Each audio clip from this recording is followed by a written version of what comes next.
Masih bersama di Talk Show Suara Rakyat dan tentu saja kita masih ada Mas Tommy dan usut Mas Tommy ini adalah Presiden Forum Indie Solo. Jadi salah satu pencetus Forum Indie Solo dan Mas Tommy tentu saja tidak bergerak sendiri, pergerakannya bersama dengan teman-temannya tentunya. Ya, ada berapa orang Mas di Forum Indie Solo? Kalau menteri-menteri saya itu banyak. Ada menteri-menterinya presiden, ya. Ada presiden pasti ada menterinya. Pastilah. Kalau yang datang sama saya di sini Mas Wicaksono ini Menkrafnya. Jadi dia emang create semua acara di Forum di Solo. Ya. Yang kalau Mas Tiar itu dia Saya nggak ikut gabung. Iya sayang. Banyak sih di sini ya Mas. Ya mungkin nanti. Banyak ada 10 ya. 10 ada bendaranya, Menteri Keuangan juga ada ya, Mas Edo itu. Terus ada yang bagian dokumentasi, bagian IT-nya semua ada. Dan memang kita bikin Forum Indie Solo ini nggak main-main karena kaitannya dengan nasib orang ya. Artinya dengan angan-angan orang ingin bercita-cita menjadi sesuatu gitu. Dan kita juga nggak bisa mengatakan yuk kita happy-happy aja yuk, enggak. Misi terbesar dari Forum Indie Solo itu sebenarnya apa Mas? Filosofi dari pendirian Forum Indie Solo sebenarnya gini. Forum Indie Solo adalah suatu rahim sebenarnya. Misi terbesarnya. Ya, kalau misi target terbesar, yang pengen dicapai sama Forum Indie Solo. Makanya saya mau ceritakan filosofi berdirinya dulu. Kalau kita bicara visi misi kan ke ADART ya. Ke ADART. Ini lebih ke situnya dulu. Jadi sebenarnya ketika saya mendirikan Forum Indie Solo itu saya ingin Forum Indie Solo itu menjadi rahim yang kelak akan melahirkan banyak sekali anak-anak muda di Solo yang bertalenta di bidang musik. Itu tujuan awal kita melahirkan Forum Indie Solo. Setelah musisi ini lahir dan mereka tumbuh kembang, mereka menjadi bagus, kami ingin mengantarkan mereka tuh ke gerbang yang paling jauh ke cita-cita mereka. Apa yang menjadi keinginan mereka ingin kita bantu. Gitu. Kalau mereka misalkan ingin rekaman, pasti kita bantu. Kita promosikan mereka ke banyak hal di sosial media, di banyak orang-orang yang berkompeten di bidang musik juga. Jadi sebenarnya banyak sih. Dan kami tidak menjanjikan hal yang muluk-muluk pada mereka ya. Kami hanya katakan kami hanya sebuah wadah, rumah kreasi, rumah apresiasi untuk kalian. Ini rumah kalian, kuncinya sudah saya serahkan. Setelah rumah ini saya dirikan sama teman-teman, ini kuncinya saya serahkan ke kalian. Silakan kalian tinggali rumah ini untuk berkreasi. Jadi Forum Indie Solo hanya sebatas wadah atau rumah untuk mereka-mereka yang ingin berkreativitas. Nah, tugas beberapa menteri-menteri saya ini adalah meng-create mereka dan membranding mereka. Itu sampai sejauh mungkin. Sejauh ini yang masuk dalam Forum Indie Solo berarti band yang masuk jadi bagian dari Forum Indie Solo nanti adalah band yang berhak untuk mendapatkan fasilitas. Maksudnya fasilitas atau hal-hal yang sudah disampaikan tadi ya, jadi kayak bantuan semacam itu, support istilahnya support dari Forum Indie Solo itu ya. Iya, otomatis bisa dikatakan demikian ya. Sebenarnya keanggotaan di Forum Indie Solo itu tidak terikat dan mengikat. Artinya band-band itu kan punya manajemen sendiri ya, Mbak. Ya kan, mereka kan punya manajemen sendiri dan Forum Indie Solo tidak akan mencampuri manajemen mereka. Artinya ketika ada band yang suatu saat kita mainkan di suatu tempat, ada orang tertarik ingin mengundang mereka main di acara mereka, ya saya katakan silakan hubungi manajemen mereka. Kalian nego soal fee-nya, soal segala sesuatunya. Forum Indie Solo kalau dikatakan manajemen artis belum. Kalau event organizer secara profesional juga belum, tapi kita sudah mengarah ke situ semua.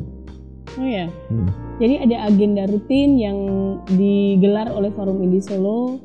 Iya, bulan ini adalah bulan yang paling paceklik ya, karena kita hanya satu kali melakukan event untuk tanggal 30 besok, 30 Juli 2022 di Ngelaras Ngopi dengan tema 90s Hit Indonesia. Jadi band-band indie yang tampil di tanggal 30 besok itu wajib mengcover atau membawakan lagu-lagu dari band Indonesia yang dulu pernah hit di tahun 90-an.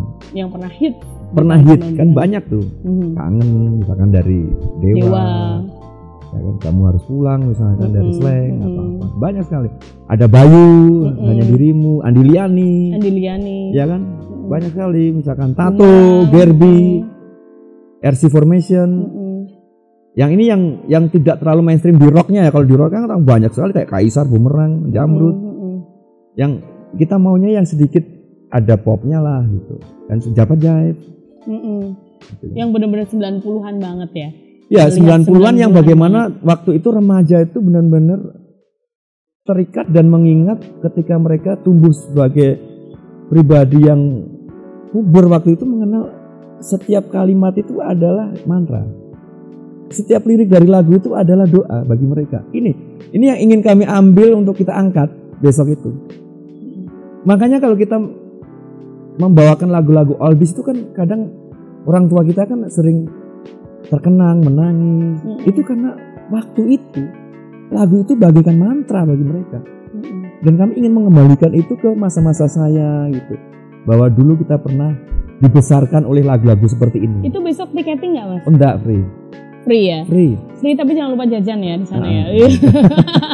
Iya, di Ngelaras Kopi daerah mana Mas? Nanti bisa sing along itu kalau ya. Teman-teman kelahiran tahun yang eksis di tahun 90-an, kelahiran sebelum tahun 90-an, kelahiran tahun 90-an itu juga bisa nih. Maksudnya anak-anak yang tumbuh di era 90-an ini pasti juga mungkin kelahiran tahun 7 isi listening sama tahun lagu-lagu 70 sampai 80 lah itu. Itu pasti akan mengalami di tahun 90. Tapi anak-anak juga yang lahir di tahun 90 pun itu juga pasti mereka cukup isi listening karena perkembangan musik saat itu tuh sangat sangat erat sama radio. Radio tuh jadi hampir semua rumah. Betul. Di setiap jalan, rumah, dimanapun itu pasti dengerin radio. Jadi kita tuh kayak akrab sama musik. Beda zaman sekarang. Hampir sekian persen saja yang mendengarkan radio. Selebihnya memilih musik yang mereka suka. Ya dengan MP3, dengan Spotify, YouTube semacam itu ya. Selebihnya nggak ada pilihan-pilihan musik dari DJ atau dari announcer, dari penyiar yang ini loh musik tak pilih kayak buat kamu nih. Ini yang sekarang, ini loh musik bagus, ini loh musik genre seperti ini kan nggak ada ya Mas ya. Betul. Jadi kalau kita bicara soal indie memang berat ya di masa sekarang ya. Dengan terlalu masifnya perkembangan teknologi. Sekarang kita di sini misalnya di satu ruangan ini ada 7 orang ya. Yuk kita buka handphone masing-masing. Itu nanti yang dibuka pasti beda-beda orang 7 itu. Ada yang buka YouTube, ada yang buka Facebook, ada yang buka Instagram, ada yang dari 7 orang yang kita perintahkan untuk membuka handphone itu nggak akan sama. Kalau dulu orang ngumpul nyetel radio itu pasti frekuensinya sama. Yuk dengerin ini jam sekian ini musiknya ini. Nah, kalau di radio ini jam sekian acaranya ini.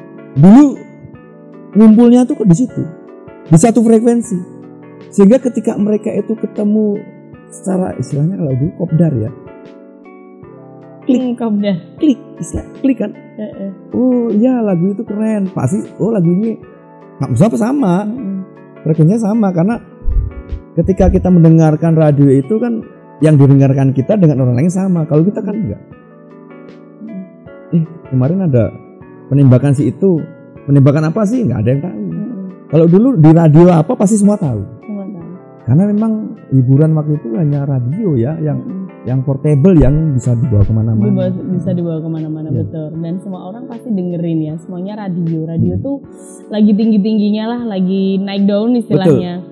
Istilah kopdar itu kan dulu kan bahkan sampai announcer ya, penyiar tuh menjadi idola ya.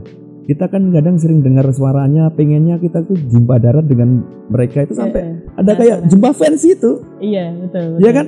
Betul. Jadi penyiar radio itu dihadirkan kita tuh ya jadi fannya mereka gitu. Dan sekarang udah nggak ada lagi. Udah nggak ada gitu. Udah nggak ada lagi men. Jadi ya itu berakhir di tahun 2000-an deh kalau nggak salah ya. 2000 sebelum 2010. 2000 awal masih lah. Tapi yang untuk tren-tren seperti itu dulu kan kita waktu remaja ada ngirim kartu atensi. Ya sekarang udah nggak ada. Udah nggak ada. Dulu ada cerita cinta yang mereka itu menulis surat kepada announcer punya radio kemudian dibacakan. Terus kita request lagu untuk seseorang. Betul. Ya dan kalau ngomongin tentang dunia radio nih memang kita kayaknya cocok nih Mas nyambung ya. Sayangnya cocok di radio aja. Orang sama-sama orang radio ya. Oke, balik lagi ke musik indie. Nah, jadi gini Mas, ini pengalaman pribadi juga yang kadang-kadang aku tuh suka kayak ini musik indie tuh sebenarnya tuh boleh ya kalau saya bilang kayak kemarin baru-baru ini saya baru aja MC acara Indie Playground Musik gitu kan. Indie Playground Musik mungkin judulnya adalah ini tempatnya musik indie di mana band-band indie manggung di sini dan ini adalah media buat healing kalian nih yang suka sama musik indie gitu kan. Tapi kenyataannya sekarang semuanya tuh pergerakannya indie semua Mas. Termasuk yang major malah nggak ada, mayor label udah nggak ada. Musika udah tumbang, Aquarius udah tumbang, segalanya udah tumbang ya Mas ya. Dan maksudnya tidak segaungnya tuh tidak segagah dulu ya. Sekarang mulai dari Raisa, mulai dari Isyana Sarasvati, itu pun mereka juga pergerakannya itu juga sudah indie gitu loh. Nah, jadi gimana tuh Mas untuk membedakan antara ketika kita ingin menyampaikan sesuatu, ini tempatnya band-band indie ngumpul nih kayak gini. Nah, band indie itu sebenarnya halo, ini yang sekelas kayak 420, kayak Raisa, kayak bukan ya 420 enggak ya, mungkin enggak termasuk kayak Raisa yang kayaknya grade-nya lebih di atas ya, Raisa, Isyana Sarasvati, terus Slang ini sekalipun mereka juga sudah indie. Mereka sudah punya label sendiri. Nah, itu gimana tuh Mas? How to say-nya tuh? Kalau misalnya kita lagi announce, kalau kita lagi nyampein gitu ya Mas ya. Sebenarnya kalau kita bicara label ya, kalau di dalam musik kan ada label, itu pola antara label indie sama label major itu sama. Dia hanya bentuk semacam titik pedar ya. Banyak kan akhirnya kan tumbuh label-label dengan banyak nama yang misalkan apalah, saya nggak menyebutin merek ya.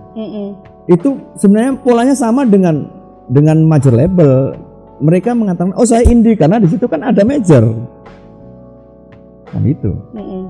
Padahal pola kerjanya sama. Mereka mengambil band, mereka memproduksi band, mereka mencetaknya menjadi piringan hitam atau compact disc atau kaset pita. Kemudian dijual ke toko-toko kaset, polanya sama.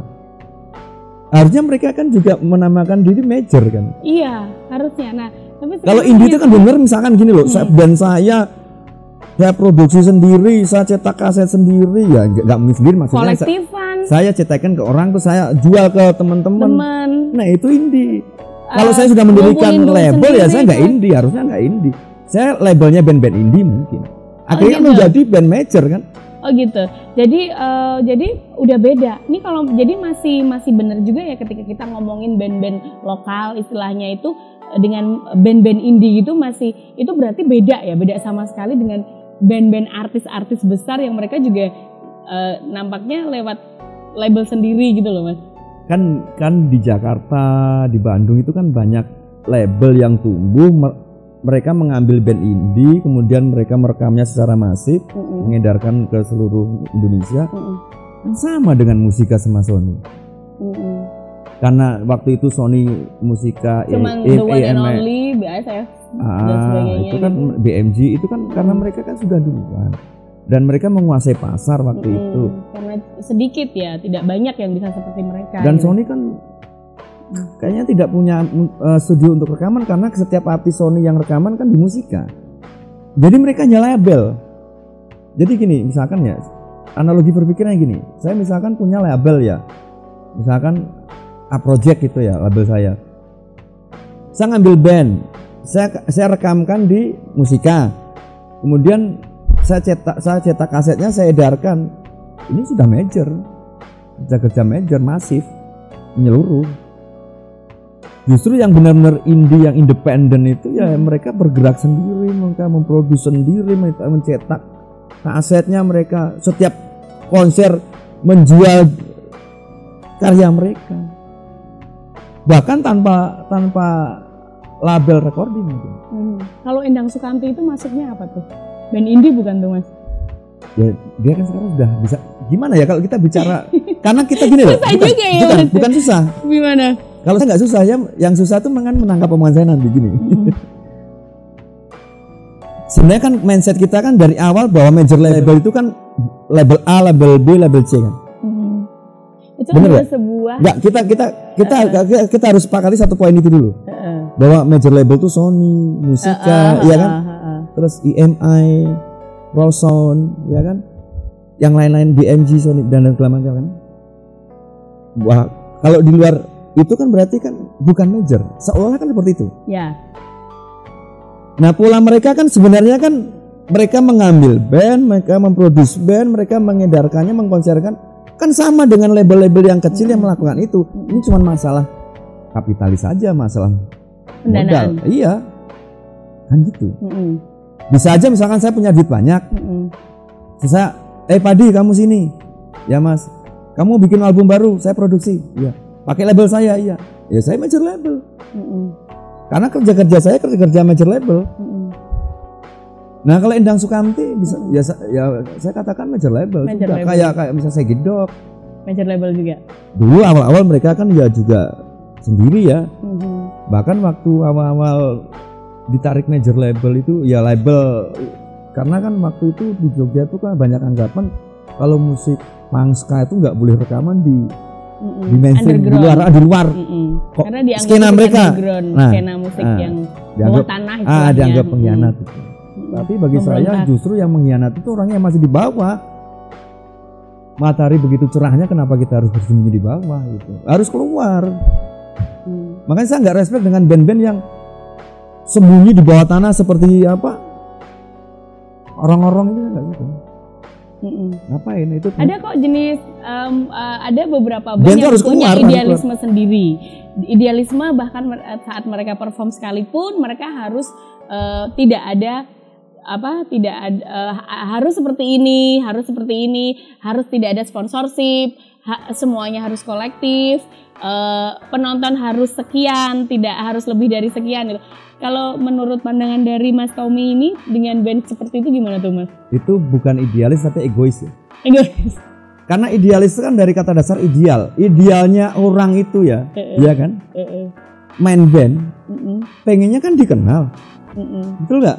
Karyanya diapresiasi, penonton banyak yang datang, tiketnya banyak yang laku, dibayar mahal, tidur di hotel yang mewah, karyanya dihargain. Ya intinya kita semua idealnya kan gitu. Orang main band, idealnya band itu ya kayak dewa gitu dah gitu. Baru online 1 jam udah laku, itu idealnya. Tapi kok aku kalau nggak di kafe yang pengap, penontonnya hanya 3, saya nggak mau. Ini ego. Kamu ngapain ngeband? Sudah di gua sana aja kan gitu. Gitu. Ya. Misalnya ini, kalau saya tuh, wah Mas Tommy itu orangnya idealis. Misalnya orangnya idealis, gimana? Dia sukanya cewek yang pesek, hidungnya keriting, rambutnya keriting. Itu bukan idealis, tapi itu seleramu. Yang namanya cewek cantik pasti rambutnya lurus, hidungnya mancung, badannya bagus, tingginya juga pas, kulitnya bersih. Itu ideal. Kalau saya bicara masalah saya suka rambut keriting, hidungnya pesek, itu selera. Bukan ideal saya. Karena akan berbenturan dengan pemikiran orang lain. Ideal itu mainstream orang kok berpikir, bener nggak Mas? Idealnya orang cantik kan seperti yang saya gambarkan, sama orang main band ya. Band yang ideal itu ya Noah, Padi, Dewa. Maksudnya secara riders. Ya kan idealnya mereka memprogram kerja mereka tuh dengan bagus. Secara manajemen. Manajemennya bagus, mereka bikin lagu juga bagus. Itu kan band-band ideal. Ya kan? Kita masih akan lanjut lagi tentunya. Saya masih banyak penasaran tentunya dari sudut pandang seorang Mas Tommy yang presiden Forum Indie Solo. Kita masih akan ngobrol-ngobrol lagi tentunya masih di Talk Show Suara Rakyat. We will be right back.